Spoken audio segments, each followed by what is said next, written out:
Welcome back to my channel. This is Coin Nomad. 안녕하세요, 코인 노마드입니다. 어저께는 다보스 포럼이 스위스 다보스에서 4일간 열리고 있습니다. 그거에 앞서서 며칠 전에 IMF 총재가 우리가 이해하기는 좀 힘들 만한 말을 했습니다. 각국 정부는 돈을 쓸 수 있는 만큼 써라. 그리고 나서 또 써라. 이런 말을 했습니다.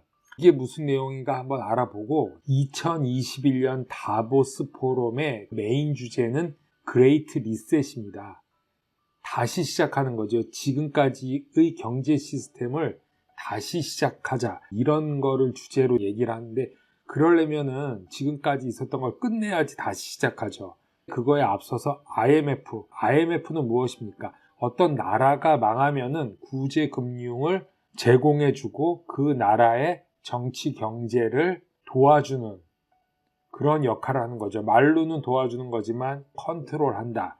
그런 거죠. 그래서 1998년에 한국에도 이런 일이 있었다. 40대 이상 되시는 분, 50대, 60대 분은 IMF 때 얼마나 많은 한국의 중소기업들이 무너졌는지 그런 걸 알 수 있겠죠. 자, 국제통화기금 IMF의 총재는 세계 각국에 가능한 한 많은 돈을 쓰고 또 쓸 것을 촉구했습니다.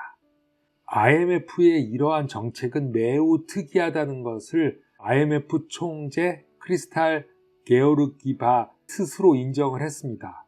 그러나 그것은 경제를 되살리기 위해서 필요하다고 말하고 총재의 발언으로 비트코인은 강세가 될 것이다 라고 해석하고 있습니다. IMF는 대량 지출을 정부에게 장려하고 있습니다. 그래서 캐나다도 그렇고 한국도 그렇고 지금 돈을 끊임없이 풀고 있습니다. 그런데 비해서 일본이나 유럽은 캐나다나 한국에 비해서는 상당히 적은 돈을 풀고 있습니다. IMF 총재는 돈을 더 많이 써라 이런 거를 러시아 경제 포럼에서 얘기하고 있습니다. 지금 당장으로서는 이러한 정책이 이례적인 정책이다. 그러나 계속 소비해달라 이렇게 말을 하고 있습니다. 다보스 포럼에서는 그레이트 리셋, 뉴 머니 오더 이런 얘기로 새로운 리셋을 얘기하고 있는데 리셋을 촉진시키는 그런 얘기를 하고 있는 것 같습니다. 2020년에 국제통화기금이 83개국에 제공을 했다고 말했습니다. 벌써 전 세계가 뭐 한 200개국 이상의 나라가 있는데 그 중에 3분의 1은 벌써 IMF 통화기금을 받고 있다. 그 돈으로 지출을 더 늘리고 있다. IMF 통화기금은 또 어디서 나올까요? 다 한 곳에서 나오겠죠. 그래서 비트코인 뉴스 그리고 비트코인 맥스라고 하죠. 비트코인 상승론자, 항상 비트코인은 올라갈 것이다. 인플레이션의 해지, 그리고 달러 시스템이 계속 무너지기 때문에 비트코인은 오를 수밖에 없고 항상 오를 것이다. 이걸 비트코인 맥스라고 말하고 있습니다. 미디어에서조차도 돈을 찍어내서 비트코인을 산다 이런 말이 나오고 있는 것입니다. 정부의 대규모 지출은 비트코인 가격을 올릴 것이다 이렇게 말하고 있는 거죠. IMF 총재의 말을 지금 들어봤는데 자부채를 계속 찍어내고 있습니다. 연준에 의해서 계속 부채가 US 달러 형태로 찍어내고 있습니다. 100년 단위로 해서 2000년 동안 반복된 인류의 역사는 부채 증가 시스템에서 부채 감소 시스템으로 왔는데 이러한 조건을 일단 확립해 놓고 부채는 그러면 꼭 갚아야 될 것인가? 안 갚아도 되는가? 부채는 꼭 갚아야 됩니다. 계속 돈을 풀기만 하는 것을 MMT라고 하죠. 버냉키 의장이 헬리콥터에서 US 달러를 찍어내서 뿌리기만 하면은 해결된다. 이렇게 말을 했고 2008년이 지난 지금 12년까지 이러한 방법으로 하고 있는데 이게 해결 방법이 아닌 거는 알고 계시죠. 부채는 꼭 갚아야 되는 것입니다. 자, 그럼 내사라 개사라라는 말이 있습니다. 이건 조건적 비탕감 정책입니다. 이거는 미국에만 해당되지 캐나다, 한국, 중국과 같은 다른 나라는 해당되지 않고 다른 나라는 각국 정부에 의해서 정부 법에 의해서만 비탕감하는 정책을 마련할 수 있는 것입니다. 그럼 이렇게 계속 풀리는 돈은 어느 순간에는 멈춰야 되겠죠. 화폐 감소 시스템이 아직 오지 않았습니다. 오려면 어떤 게 일어나야 되냐? 돈을 찍어내는 화폐 증가 시스템과 화폐 감소 시스템 사이에는 그레이트 리셋이 필요합니다. 자, 그래서 지금 말하는 겁니다. 그레이트 리셋이 100년 동안에 처음 있는 것일까요? 아닙니다. 1940년, 45년에도 그레이트 리셋이 있었습니다. 1929년 대공황이 있었고 대공황을 헤쳐나가기 위해서 1차 세계대전과 2차 세계대전이 있었던 것입니다. 그런데 지금 IMF에서 이렇게 기다리던 말을 했습니다. 각국 정부는 돈을 쓰고 또 써라. 그 다음 얘기는 안 했습니다. 그 다음 얘기는 그레이트 리셋이 올 거라는 얘기를 하는 거죠. 그런데 며칠 있다가 다보스 포럼이 열렸습니다. 그리고 다보스 포럼의 주제는 그레이트 리셋입니다. 자, 저는 생각합니다. 이제 남은 거는 오직 하나, 오일 가격의 상승만 남았습니다. 오일 가격은 지금까지 일상생활에 필요한 가장 마지막 해지 수단이었는데 이게 오일 가격이 배럴당 51불로 제가 봤습니다. 오늘인가 어저께요. 인플레이션 마지막에 오일 가격이 급등하면 전 세계 모든 물가가 급등해서 베네수엘라 같은 하이퍼 인플레이션이 올 수 있는 것입니다. 그래서 지금 다보스 포럼에서는 어떻게 하면 그레이트 리셋을 피해가 안 가고 잘 할 수 있을까? 팬데믹 중입니다. 팬데믹도 우연치 않게 같은 시간에 같은 때에 공존하고 있는 것입니다.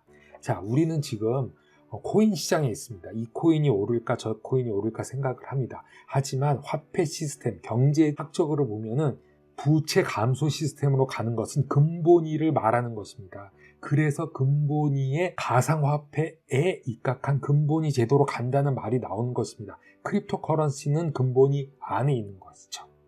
이 가상 자산 시대는 얼마나 가고 비트코인은 얼마나 가격이 상승할까요? 우리는 생각해 볼 수 있습니다. 이게 한두 끝도 없이 갈까요? 10만 불 갈까요? 7만 불, 8만 불에서 끝날까요? 인류의 역사를 보면 답이 있을 거라 생각을 합니다. 다음 기사는 미국의 푸드뱅크입니다. 미국 시스템에 대해서 잠깐 제가 말씀드리겠습니다. 미국에는 할부 시스템이 정말 잘 돼 있어서 자동차, 보험, 집, 모기지 매달 낼 수 있게 만들어놨습니다.